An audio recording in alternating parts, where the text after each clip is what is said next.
अगर तुम्हारा पढ़ने का मन नहीं करता तो ये वीडियो देखने के बाद तुम पढ़ने के लिए पागल होने वाले हो। एक बहुत ही अंडर डेवलप्ड विलेज जहाँ सिर्फ 800 लोग रहते थे, बहुत कम बिजली होती थी, वहीं से एक किसान की बेटी तपस्या परिहार अपने जज्बे और जुनून के दम पर यूपीएससी को सेकंड अटेम्प्ट में निकाल लेती है और उसका रैंक जानते हो क्या था? 23rd rank. एक किसान की बेटी उस हालात से निकलकर दुनिया की one of the most toughest और इंडिया की सबसे टफेस्ट एग्जाम को क्रैक करती है, वो भी 23rd रैंक से। यार गरीबों के बच्चे जिन्हें असल मायनों में पैसे की, अच्छे फैमिली सपोर्ट की, स्मार्टफोन की और शहर के चकाचौंध की अहमियत पता होती है, वो लोग दिन रात पढ़कर उन हाई क्लास और शहरी लोगों के सर बन जाते हैं, उनसे कितना आगे निकल जाते हैं। जब भी मैं ऐसी कोई हार्ट ब्रेकिंग स्टोरी पढ़ता हूँ जहाँ किसी लड़की के चेहरे पर एसिड फेंक दिया गया हो, मगर फिर भी उसका जज्बा नहीं टूटा, अगर पढ़ने का, कुछ करने का पैशन चेहरा जलने से पहले था तो सिर्फ चेहरा बर्बाद हुआ, हौसला नहीं। वो लड़कियाँ उस हालत में भी अपनी जैसी दूसरी लड़कियों की हालत सुधारने के लिए पढ़ती हैं और एक समय बाद अपनी जैसी हजारों लड़कियों की रोल मॉडल बन जाती हैं। वो अपंग और अनाथ बच्चे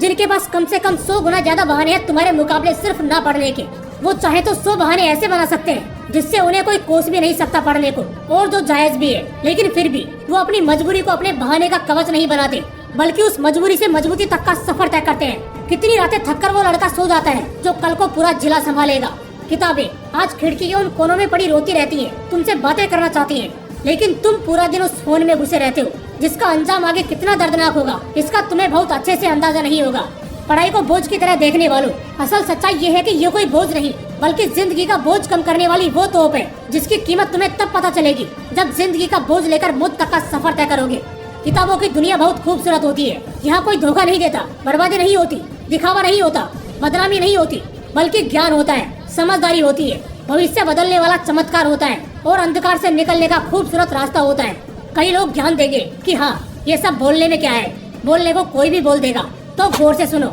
एक बात बताना, क्या तुम्हारा वो दोस्त जिसे तुम आज अपना बहुत ही अच्छा और बहुत ही खास दोस्त मानते हो, क्या पहली बार में ही वो तुम्हारा सबसे खास यार बन गया था? क्या पहली बार में ही तुम उसे इतनी अच्छी तरह जान गए थे जितनी अच्छी तरह तुम उसे आज जानते हो? कई बार तो ऐसा भी होता है कि कोई इंसान शुरू में हमें अच्छा नहीं लगता, बिल्कुल भी पसंद नहीं आता, लेकिन एक समय बाद उससे अच्छा दूसरा कोई नहीं लगता। जब एक इंसान से दोस्ती होने में, एक गहरी दोस्ती होने में समय लग जाता है, उसे समझने में एक वक्त लगता है, तो एक किताब तो फिर भी किताब है, उसे भी तो थोड़ा वक्त दो। क्या पता बस कुछ वक्त बाद ही तुम्हें उससे अच्छा कुछ और लगे ही ना, पढ़ने को पागल हो जाओ। मैं खुद एक बंदे को जानता हूँ जिसका स्ट्रगल मैंने एकदम करीब से देखा है। एक बंदा जो 21 साल का था, लेकिन उसकी आंखें बहुत कम देख पाती थी, उसे बहुत धुंधला दिखाई देता था, वो जनरल कैटेगरी में नहीं था, बावजूद इसके उसने 10th और 12th में 85% निकाले और अभी वो यूपीएससी की तैयारी कर रहा है। अब क्योंकि उसे धुंधला दिखाई देता था, इस वजह से उसके बुक के जितने भी क्वेश्चन आंसर्स और कॉन्सेप्चुअल पैराग्राफ्स होते थे, ये सब उसकी बहन जो उससे बड़ी थी वो रिकॉर्ड करती और बाद में उस रिकॉर्डिंग को सुनकर वो बंदा याद करता था।